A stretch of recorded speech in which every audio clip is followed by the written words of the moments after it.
Good morning, students. So from today we are going to start our plus one syllabus of physics. So first of all, I would like to tell you about physics. So what is the meaning of physics?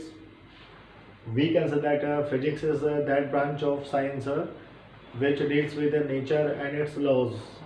ध्यान रखिएगा, physics science का वो branch है जहाँ basically क्या करेंगे, nature के बारे में और उसके लॉ के बारे में स्टडी करेंगे, उसका बोलते हैं फिजिक्स. बेसिकली क्या होता है कि चार, यू कैन से 4 इवेंट होती हैं या 4 स्टेप होते हैं. पहला स्टेप होता है इवेंट. क्या होता है इवेंट? इवेंट का मीनिंग होता है कि मतलब कोई भी घटना जो है वो पहले क्या होती है, हैपन होती है, घटित होती है, उसको हम इवेंट बोलते हैं. जैसे मान लीजिए न्यूटन जो है वो सेब के पेड़ के नीचे बैठा हुआ है, तो सेब क्या किया, नीचे गिरा, तो एक इवेंट है. ठीक है. इवेंट के बाद जो दूसरा स्टेप हमारे पास आता है, दूसरा स्टेप आता है ऑब्जर्वेशन. क्या आता है? ऑब्जर्वेशन. दूसरा स्टेप आपका आता है ऑब्जर्वेशन. तो ऑब्जर्वेशन का मीनिंग क्या होता है भाई, जो भी इवेंट आपका हुआ आप उसको ऑब्जर्व करेंगे, है ना. ये इवेंट हुआ तो क्यों हुआ भाई, मान लीजिए आपका एप्पल नीचे गिरा, तो एप्पल नीचे गिरा तो एप्पल नीचे क्यों गिरा, इसको बोलते हैं ऑब्जर्वेशन. क्या बोलते हैं? ऑब्जर्वेशन. और तीसरा जो स्टेप होता है, तीसरा स्टेप होता है एक्सपेरिमेंट. क्या होता है? एक्सपेरिमेंट. जैसे मान लीजिए न्यूटन साहब ने जब देखा कि एप्पल नीचे गिरा तो उसने क्या किया होगा, एक पत्थर लिया होगा, उसको रिलीज किया होगा तो पत्थर भी काया नीचे आया. नारियल लिया होगा तो नारियल भी काया नीचे आया. और न्यूटन एक बेंच पे खड़ा हो गया, बेंच पे खड़ा होकर जंप किया तो न्यूटन भी काया नीचे आया. तो ये सारे क्या था, एक्सपेरिमेंट थे. तो आफ्टर एक्सपेरिमेंटिंग, मतलब एक्सपेरिमेंट करने के बाद बेसिकली फिजिक्स में क्या बनता है, लॉ बनते हैं. क्या बनते हैं? लॉ. तो 4 स्टेप होते हैं. इवेंट होगा, ऑब्जर्वेशन होगा, एक्सपेरिमेंट होगा, लॉ होगा. पहले कोई इवेंट होगा, फिर हम इवेंट को ऑब्जर्व करेंगे. इवेंट को ऑब्जर्व करने के बाद हम उस पर एक्सपेरिमेंट करेंगे, और एक्सपेरिमेंट करने के बाद बेसिकली क्या बनता है, लॉ बनते हैं. Right. So these are the 4 steps. Now from today we are going to start our plus one syllabus. The first chapter which is mentioned in NCERT, that is a physical word. क्या है? physical word है. But physical word is not so important. That is important according to GK point of view, है ना. यदि आपको अपना GK enhance करना है तो आप physical word स्टडी कर सकते हैं. ओके. और जो इम्पोर्टेंट टॉपिक है that is chapter number 2, जहाँ से आपका रियलिटी में क्या होगा, सिलेबस स्टार्ट होगा. किसका? प्लस वन का. तो जो चैप्टर नंबर 2 है उसका नाम है यूनिट एंड मेजरमेंट. क्या नाम है? Unit and measurement. This is a chapter number 2 of plus one physics. Unit. What is a unit? Unit we can say that standard और that reference in terms of which a quantity is measured. Unit basically वो standard होता है, वो reference होता है जिसके term में हम किसी क्वांटिटी को क्या करते हैं, मेज़र करते हैं. जैसे मान लीजिए मास है, मैंने बोला 4 किलो, तो मैंने मास को मेज़र किया किलो की टर्म में, तो किलो उसका यूनिट है. मैंने बोला 5 किलोमीटर, तो मैंने लेंथ को मेज़र किया किलोमीटर की टर्म में, तो किलोमीटर उसका यूनिट है. मैंने बोला 4 लीटर, तो मैंने वॉल्यूम को मेज़र किया लीटर की टर्म में, तो लीटर बेसिकली उसका यूनिट है. तो यूनिट बेसिकली वो स्टैंडर्ड या वो रेफरेंस होता है जिसकी टर्म में हम किसी क्वांटिटी को मेज़र करते हैं, उसको क्या बोलते हैं, यूनिट बोलते हैं. और मेजरमेंट क्या होता है? मेजरमेंट का अर्थ होता है कंपैरिजन विद सम स्टैंडर्ड. क्या होता है? कंपैरिजन विद सम स्टैंडर्ड और reference, that is called measurement. Right.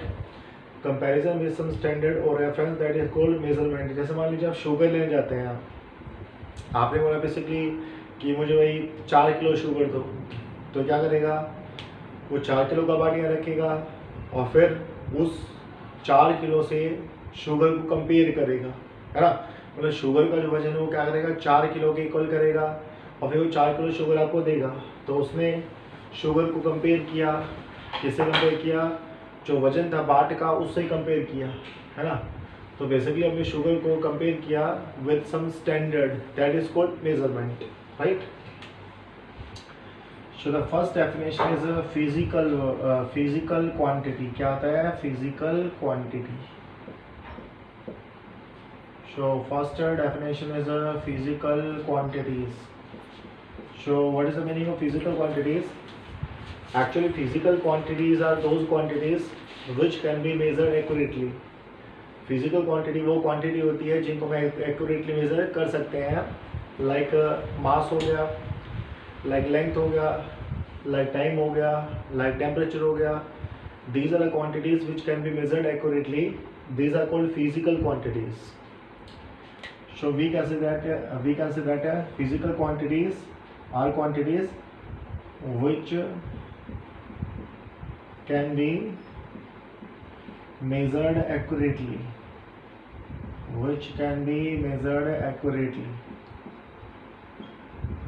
है ना. मास हो गया, लेंथ हो गया, टाइम हो गया, टेम्परेचर हो गया, सारा का सारा इसका एग्जांपल है किसका, फिजिकल क्वांटिटीज का. मास को, लेंथ को, टाइम को, टेम्परेचर को हम इजीली मेजर कर सकते हैं. So these are known as physical quantity. अच्छा, अब मुझे बताइए हैप्पीनेस. मैंने क्या बोला, हैप्पीनेस, खुशी. हैप्पीनेस बताइए कैसा क्वांटिटी, क्या है, फिजिकल क्वांटिटी है? नहीं, हैप्पीनेस बेसिकली फिजिकल क्वांटिटी नहीं है. क्यों नहीं है भाई? कोई बंदा कितना हैप्पी है, can we measure this? No. कोई बंदा कितना खुश है हम उसको मेजर नहीं कर सकते. तो हम कहेंगे कि हैप्पीनेस आपका एक फिजिकल क्वांटिटी नहीं है. ऐसा मान लीजिए आपका सोरो, सैडनेस, है ना, फीवर, ये सारी फिजिकल क्वांटिटी में काउंट नहीं होता, बिकॉज हम हैप्पीनेस को, सोरो को, सैडनेस को और फीवर को मेज़र नहीं कर सकते. ध्यान रखिएगा, जब हम फीवर की बात करते हैं तो जैसे आप डॉक्टर पे गए तो डॉक्टर फीवर मेज़र नहीं करता. डॉक्टर बेसिकली क्या करता है, टेम्परेचर मेज़र करता है. तो फीवर ये बेसिकली क्या है, फिजिकल क्वांटिटी है. सॉरी, फीवर जो है आपका फिजिकल क्वांटिटी नहीं है, because this can not B measured accurately. So keep in mind that happiness, sorrow, sadness, fever, these are not physical quantities. Mass, length, time, temperature which can be measured accurately are called physical quantities. अब जो physical quantities हैं उनको हम basically 3 part में divide कर सकते हैं. All physical quantities can be categorized into 3 categories या 3 parts. पहला जो पार्ट है उसको बोलते हैं फंडामेंटल क्वांटिटीज. क्या बोलते हैं, fundamental quantities. So first one is known as fundamental quantities.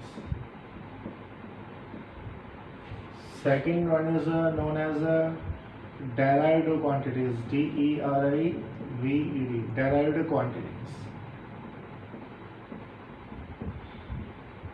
Third one is known as supplementary quantities. क्या बोलते हैं इनको, सप्लीमेंट्री क्वांटिटीज. Supplementary quantities. तो keep in mind that physical quantities can be categorised into 3 categories. One is fundamental quantity, second one is direct quantities and third one is known as supplementary quantity. तो पहले हम बात करते हैं fundamental quantity के बारे में. As the name is indicating, जैसा कि नाम ही इंडिकेट कर रहे हैं, फंडामेंटल बोले तो बेसिक, फंडामेंटल बोले तो बेसिक क्वांटिटी. मतलब fundamental quantities are those quantities which are basic, which can not be derived from other quantities. है ना. तो हम बोलेंगे fundamental quantities are those quantities which can not be derived from other quantities. बोले तो बोलेंगे can not B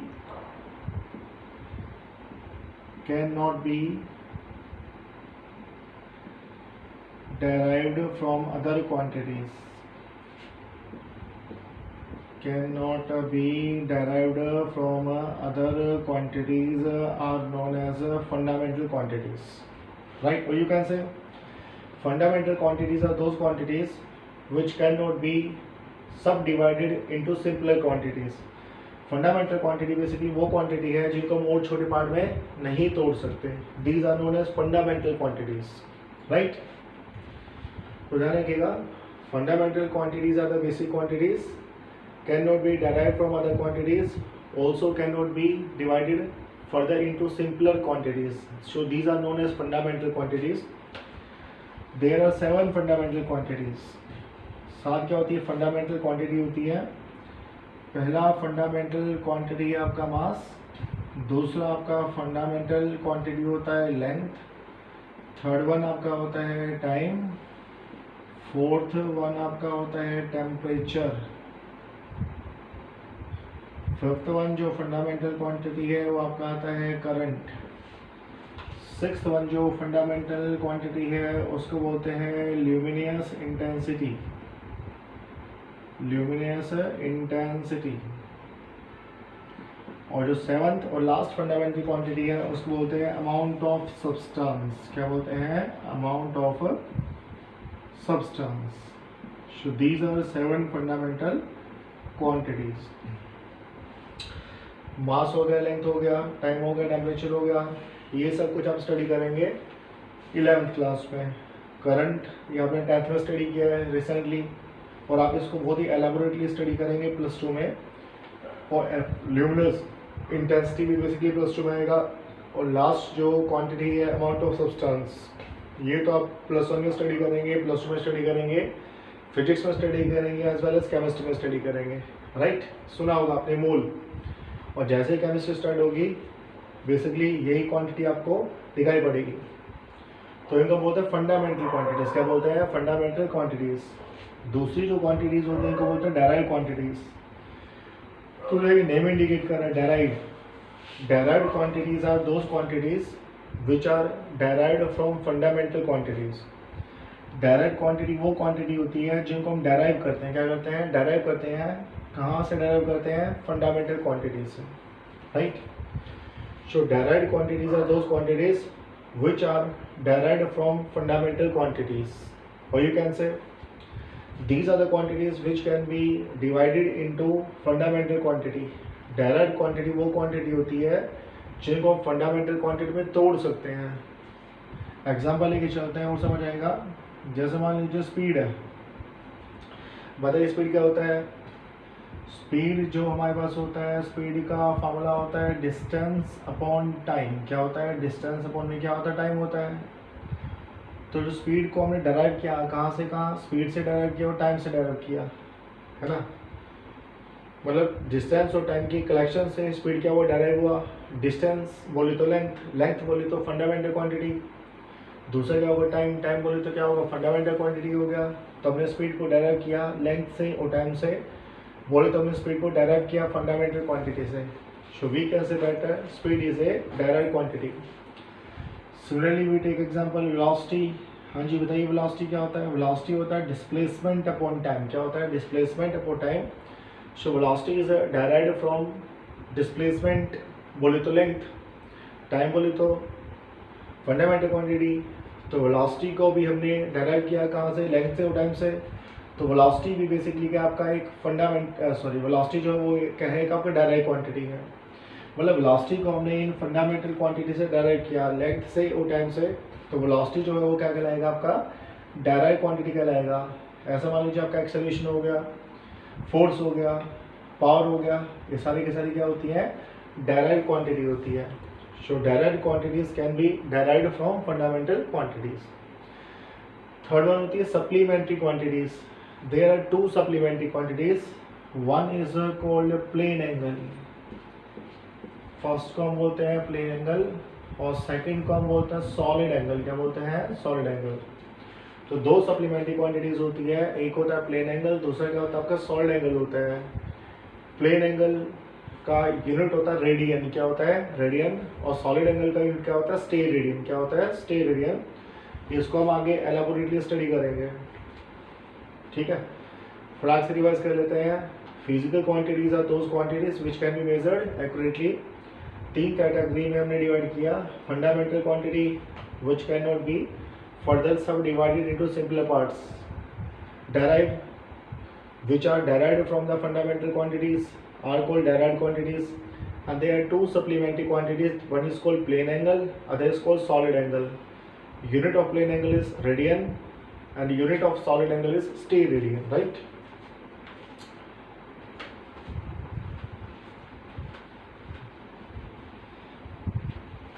Keep in mind that happiness, sorrow, sadness, fever, these are not physical quantities because these can't be measured accurately. इनको major नहीं कर सकते तो ये आपके फिजिकल क्वांटिटी में काउंट नहीं होती। नेक्स्ट हम डिस्कस करते हैं यूनिट के बारे में। यूनिट, जैसा कि मैं आपको ऑलरेडी बता चुका हूँ, यूनिट क्या होता है। यूनिट बेसिकली वो स्टैंडर्ड है, वो रेफरेंस है जिसके टर्म में हम किसी क्वांटिटी को मेजर करते हैं। तो हम बोलेंगे रेफरेंस। क्या बोलेंगे? Reference in terms of which, reference in terms of which a quantity is measured, reference in terms of which a quantity is measured। तो ध्यान रखिएगा, वो स्टैंडर्ड या वो रेफरेंस जिसकी टर्म में हम एक किसी क्वांटिटी को मेजर करते हैं, मापते हैं, उसको हम क्या बोलते हैं? यूनिट बोलते हैं। क्या बोलते हैं? यूनिट। जैसे मास है, मास को मेजर करते हैं किलोग्राम में, तो किलोग्राम मास का यूनिट है। लेंथ को मेजर करते हैं मीटर में, तो मीटर लेंथ का यूनिट है। वॉल्यूम को मेजर करते हैं लीटर में, तो लीटर बेसिकली क्या है? वॉल्यूम का यूनिट है। एरिया को मेजर करते हैं स्क्वायर मीटर में या स्क्वायर सेंटीमीटर में, तो स्क्वायर मीटर या स्क्वायर सेंटीमीटर बेसिकली एरिया का यूनिट है, राइट। अच्छा, जो यूनिट है उसको भी हम क्या कर रहे हैं? 3 पार्ट में डिवाइड कर सकते हैं। तो पहला आपका यूनिट आएगा फंडामेंटल यूनिट्स। क्या आएगा? Fundamental units. तो फंडामेंटल यूनिट्स क्या हो गया?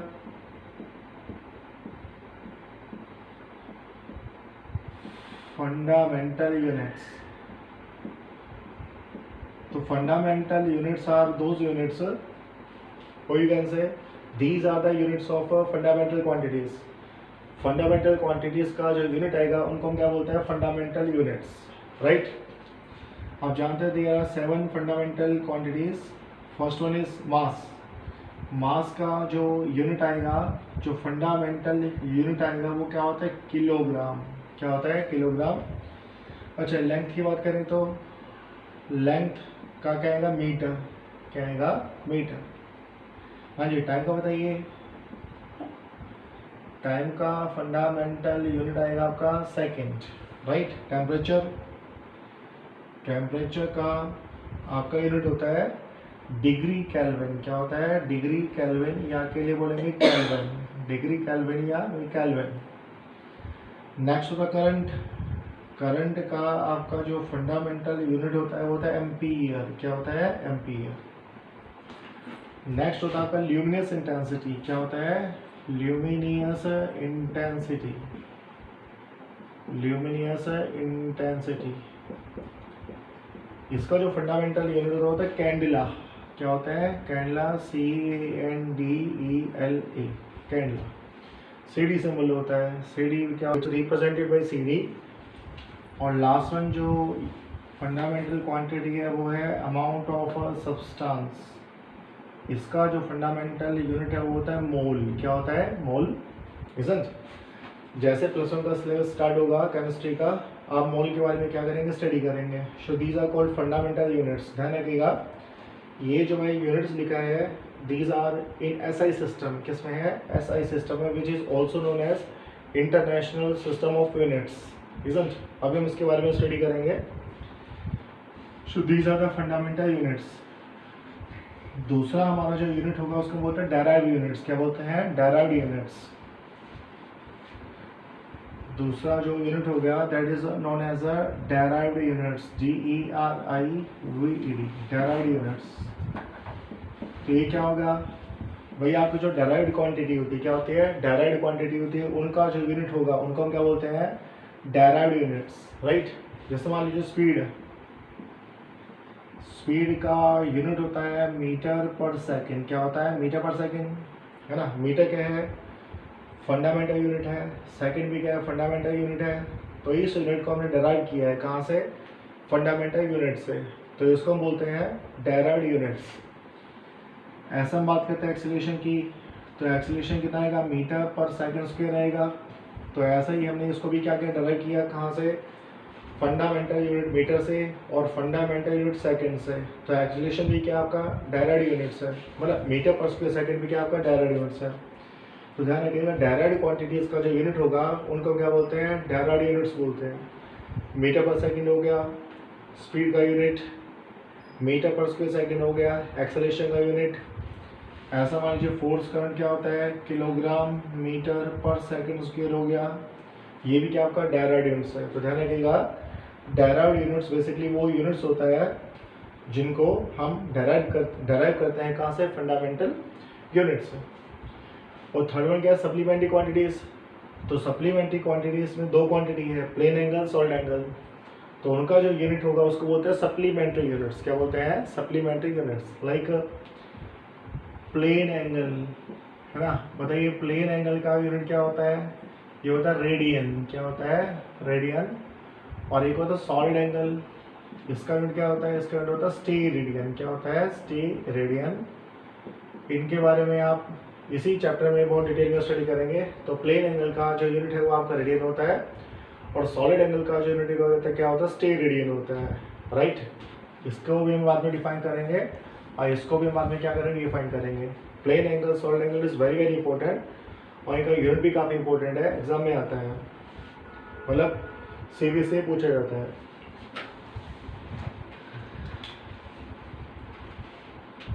अब हम बात करेंगे सिस्टम ऑफ यूनिट्स। क्या बात करेंगे, सिस्टम ऑफ यूनिट्स के बारे में। तो सिस्टम ऑफ यूनिट्स क्या होता है, सिस्टम ऑफ यूनिट्स, हाँ जी बताइए, सिस्टम ऑफ यूनिट्स क्या होता है। System of unit comprises the set of the units of all fundamental and derived quantities, है ना। सिस्टम ऑफ यूनिट बेसिकली वो सिस्टम होता है जिसके अंदर जितनी भी फंडामेंटल क्वांटिटी है और जो आपकी डायरेक्ट क्वांटिटी है उसका यूनिट होता है। क्या होता है, unit. That is called system of unit, right. तो जो पहला सिस्टम ऑफ यूनिट है इसको हम बोलते हैं MKS सिस्टम। क्या बोलते हैं, MKS। M बोले तो मीटर, K बोले तो किलोग्राम, S बोले तो सेकेंड। तो ध्यान रखिएगा, लेंथ आपका मीटर में होता है, मास आपका किलोग्राम में होता है। किस में होता है, किलोग्राम में होता है। और टाइम आपका किस में होता है, सेकंड में होता है। तो ध्यान रखिएगा, जो MKS सिस्टम है उसमें लेंथ आपका मीटर में आएगा, मास आपका किलोग्राम में आएगा, और टाइम बेसिकली किस में आएगा, सेकंड में आएगा।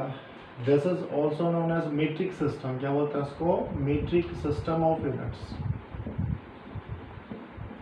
This is also known as a metric system of units, right. दूसरा जो सिस्टम होता है उसको बोलते हैं CGS। क्या बोलते हैं, CGS, सेंटीमीटर ग्राम सेकंड। क्या होता है, centimetre, this is called centimetre. आगे आप स्टडी करेंगे, सेंटी का जो होता है 10⁻⁻²। मास किस में आएगा, आपका ग्राम में आएगा, और टाइम बेसिकली किस में आएगा, सेकंड में आएगा। तो इसको बोलते हैं CGS सिस्टम। क्या बोलते हैं, CGS सिस्टम, राइट। एक और सिस्टम होता है, इसको बोलते हैं FPS। क्या बोलते हैं, FPS। This is also called British system. क्या बोलते हैं उसको, ब्रिटिश सिस्टम ऑफ यूनिट्स। तो इसमें क्या आएगा, लेंथ आपका किस में आएगा, फुट में आएगा। किस में आएगा, फुट में, है ना। मास किस में आएगा, पाउंड में आएगा। तो मास आपका पाउंड में आएगा, और टाइम आपका किस में आएगा, सेकंड में आएगा, है ना। जैसा जिम में जाते हैं तो जिम में आप जो वजन उठाते हैं तो जो चक्के होते हैं बेसिकली इसमें होता है पाउंड में होते हैं, है ना। 40 पाउंड, 60 पाउंड, इजंट। तो वो जो होता है वो सारे के सारे चक्के का वजन बेसिकली इसमें होता है पाउंड में होता है। और लेंथ में हम क्या, लेंथ को मेजर करेंगे फुट में, और टाइम को मेजर करेंगे सेकंड की टर्म में, ठीक है। तो this is called FPS system. अच्छा एक बात तो ध्यान रखिएगा, जैसे मैंने बोला 1 किलोग्राम और 1000 ग्राम, क्या बात अलग अलग है, नहीं एक ही बात है। मैंने बोला 1 किलोग्राम, तो 1 किलोग्राम हम सब जानते हैं 1000 ग्राम के इक्वल होता है ना। कोई डिफरेंट बात नहीं है, सेम बात है। तो देखो यहाँ न्यूमेरिकल वैल्यू 1 है, और यहाँ न्यूमेरिकल वैल्यू क्या है, 1000 है। यहाँ यूनिट बड़ा है, यूनिट बड़ा है तो न्यूमेरिकल वैल्यू क्या है, कम है। यहाँ यूनिट क्या है, छोटा है, तो न्यूमेरिकल वैल्यू क्या है, बड़ा है। तो ध्यान रखिएगा, जहाँ यूनिट बड़ा होगा वहाँ न्यूमेरिकल वैल्यू छोटा होगा, और जहाँ न्यूमेरिकल वैल्यू बड़ा होगा वहाँ यूनिट क्या होगा, छोटा होगा। मतलब हम इसका ऐसे लिखेंगे, N is equal to NU। NU is a, you can say constant. NU क्या होगा, कांस्टेंट हो गया। तो हम क्या बोलेंगे, N is inversely proportional to U। N बोले तो न्यूमेरिकल वैल्यू, U बोले तो यूनिट। न्यूमेरिकल वैल्यू अगर छोटा होगा तो यूनिट क्या होगा, छोटा होगा। और अगर यूनिट बड़ा होगा तो न्यूमेरिकल वैल्यू क्या होगा, छोटा होगा, है ना। यहाँ से देखो विजिबल है, यूनिट आपका बड़ा है तो न्यूमेरिकल वैल्यू क्या है, छोटा है। यूनिट आपका छोटा है तो न्यूमेरिकल वैल्यू क्या है, बड़ा है, राइट। इस बात को ध्यान रखिएगा। अगर न्यूमेरिकल वैल्यू लार्ज होगा तो यूनिट क्या होगा, छोटा होगा, और न्यूमेरिकल वैल्यू कम होगा तो यूनिट क्या होगा, बड़ा होगा। और जो लास्ट सिस्टम है उसको बोलते हैं एसआई सिस्टम ऑफ यूनिट्स। क्या बोलते हैं, एसआई सिस्टम ऑफ यूनिट्स। तो एसआई का फुल फॉर्म होता है इंटरनेशनल सिस्टम ऑफ यूनिट्स। क्या होता है, international system of units, that is called SI system. This is called international system of units. International system of units is known as a SI system. इसको क्या बोलते हैं, SI system बोलते हैं, right. बस ऐसा सिस्टम में जो मास है उसका यूनिट क्या आएगा, किलोग्राम आएगा, लेंथ का मीटर आएगा, टाइम का क्या आएगा, सेकेंड आएगा, टेम्परेचर का फिर क्या आएगा, डिग्री केल्विन आएगा, राइट। करंट का एम्पियर आएगा, ल्यूमिनस इंटेंसिटी का कैंडल आएगा, और अमाउंट ऑफ सब्सटेंस का जो एसआई यूनिट होगा उसको क्या बोलेंगे, मोल बोलेंगे। क्या बोलेंगे, mole. So these were the system of units, isn't. आगे हम इसी चैप्टर के अंदर स्टडी करेंगे कि how can we convert one system into other system. जैसे एमकेएस को सीजीएस में कन्वर्ट करना है, या एफपीएस को सीजीएस में कन्वर्ट करना है, या फिर एसआई को हमें एफपीएस में कन्वर्ट करना है। तो आगे हम इसके बारे में स्टडी करेंगे, how can we convert one system of units into another system of units, right. So that was all about a system of units. Now we will start. मान लीजिए यूनिट है, क्या है यूनिट है, उसके अंदर क्या क्या फीचर्स होने चाहिए, क्या कैरेक्टरिस्टिक्स होने चाहिए। हम बोलेंगे फीचर्स और कैरेक्टरिस्टिक्स ऑफ यूनिट्स। फीचर्स और characteristics of a unit. Unit के अंदर क्या क्या फीचर्स होनी चाहिए, क्या क्या कैरेक्टरिस्टिक्स होनी चाहिए। हाँ जी बताइए, फर्स्ट वन क्या होना चाहिए, फर्स्ट वन तो होना चाहिए it should be internationally accepted. क्या होना चाहिए, इंटरनेशनली एक्सेप्टेड। तो ये तो सेल्फ एक्सप्लेनेटरी टर्म है ना। इंटरनेशनली एक्सेप्टेड का मतलब क्या हुआ, मतलब ये इंटरनेशनली एक्सेप्टेड होनी चाहिए। जैसे किलोग्राम है, अब किलोग्राम को इंडिया का बंदा भी जानता है, चाहे वो अमेरिकन है, चाहे ऑस्ट्रेलियन है, चाहे वो मतलब कहीं किसी भी कंट्रीज का बंदा है, वो किलोग्राम को जानता है, ऐसा मीटर को जानता है। तो बेसिकली यूनिट आपकी इंटरनेशनली एक्सेप्टेड होनी चाहिए। अब जैसे मान लीजिए, जैसे हम लोकल यूनिट यूज़ करते हैं, मन, एक मन बोली तो 40 किलो, घड़ी, एक घड़ी बोली तो 5 किलो। तो वो जो यूनिट है वो बेसिकली इंटरनेशनली एक्सेप्टेड नहीं है, तो ऐसे सिस्टम में नहीं आते, उनको बोलते हैं लोकल यूनिट। क्या बोलते हैं, लोकल यूनिट। दूसरा क्या होना चाहिए, यूनिट आपका वेल डिफाइंड होना चाहिए। क्या होना चाहिए, वेल डिफाइंड। वेल डिफाइंड का मीनिंग क्या हो गया, हाँ जी बताइए, वेल डिफाइंड का मीनिंग क्या होगा। जैसे मैंने बोला कि पेन का जो लेंथ होगा, पेन का जो लेंथ होगा वो आपका 1 फुट होगा, ठीक है। अब ये तो वेल डिफाइंड नहीं है। जैसे मान लीजिए कहीं छोटे पेन बनते हैं, कहीं बड़े पेन बनते हैं। जैसे मान लीजिए इंडिया में पेन का साइज़ क्या है, बड़ा है, अमेरिका में पेन का साइज़ क्या है, छोटा है, जापान में जो है वो पेन का साइज़ क्या डिफरेंट है ना। तो बेसिकली यहाँ पर जो मतलब पेन का अगर साइज़ डिफरेंट होगा तो 1 फुट भी क्या होगा, डिफरेंट कंट्रीज़ में डिफरेंट लोकेशन डिफरेंट होगा। तो यहाँ पर यूनिट आपका वेल डिफाइंड नहीं है। तो unit should be well defined, मतलब 1 मीटर इतना है, it should be well defined कि 1 मीटर इतना है, तो वो सबको मालूम होना चाहिए कि 1 मीटर में बेसिकली इतना लेंथ आता है, और वो हर जगह एक्सेप्टेड होना चाहिए। हर एक कंट्रीज में 1 मीटर जो है एक स्टैंडर्ड होना चाहिए, इतनी लेंथ को ही हम क्या बोलते हैं, 1 मीटर बोलते हैं। तो unit should be well defined. Third जो फीचर होनी चाहिए यूनिट के अंदर, इट शुड बी इनवेरिएबल। क्या होना चाहिए, इनवेरिएबल।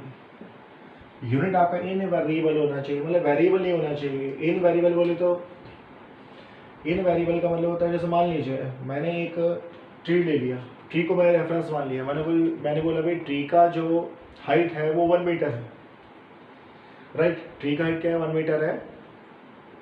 अब जैसे जैसे टाइम बीतेगा वैसे वैसे क्या होगा, ट्री का हाइट तो बढ़ेगा। तो ट्री का हाइट अगर बढ़ेगा तो 1 मीटर क्या होगा, चेंज होगा। ट्री का हाइट अगर बढ़ेगा तो 1 मीटर क्या होगा, चेंज होगा। तो 1 मीटर अगर चेंज होगा तो वो क्या होगा, वेरिएबल हो गया। पर ऐसा नहीं होना चाहिए, यूनिट आपका इनवेरिएबल होना चाहिए। क्या होना चाहिए आपका, इनवेरिएबल यूनिट होना चाहिए, मतलब उसमें इनवेरिएबिलिटी होनी चाहिए। टाइम के साथ या किसी फिजिकल फेनोमेना के साथ वो चेंज नहीं होना चाहिए। तो unit should be invariable, isn't. फिर हम बात करते हैं नेक्स्ट, क्या होगा, प्रॉपर साइज, है ना। यूनिट का जो साइज है वो कैसा होना चाहिए, प्रॉपर होना चाहिए। क्या होना चाहिए, प्रॉपर, है ना। जैसे मान लीजिए मैंने क्या कहा कि सपोज करो एक खंबा है, ठीक है, बहुत लंबा खंबा है, उसको मैंने 1 मीटर मान लिया। क्या मान लिया, 1 मीटर, इजंट। तो वो बेसिकली क्या होगा, मान लीजिए मुझे 50 मीटर मेजर करना है, तो मुझे वैसे 50 खंबे लेके आने पड़ेंगे, तब मैं 50 मीटर को मेजर कर पाऊंगा, है ना। तो ये जो है वेल डिफाइंड होना चाहिए, उससे एक साइज प्रॉपर होना चाहिए, इजंट। ऐसा नहीं कि आप मतलब आपका कोई यू कैन से प्रॉपर साइज का मतलब यही होगा कि साइज जो है वो वेल डिफाइंड होना चाहिए, साइज एक लिमिट में होना चाहिए, इजंट। अनलिमिटेड साइज नहीं होना चाहिए, इजंट। और फिफ्थ वाला हम क्या कह सकते हैं, फिफ्थ वाला हम कह सकते हैं कि यू कैन से वाइडली एक्सेप्टेबल होना चाहिए, या इंटरनेशनली एक्सेप्टेड होना चाहिए, या फिर आपका इजीली एक्सेसिबल होना चाहिए। लास्ट वर्ड अगर मैं बोलूँगा तो ये क्या होगा आपका, इजीली एक्सेसिबल। तो यूनिट आपका इजीली एक्सेसिबल होना चाहिए। So these should be the quantities, these should be the qualities in a unit. तो एक यूनिट के अंदर बेसिकली क्वालिटीज होनी चाहिए, okay. So that's sufficient for today. Tomorrow we will discuss about supplementary quantities and parallax method, etc., etc. Thank you. Have a nice day.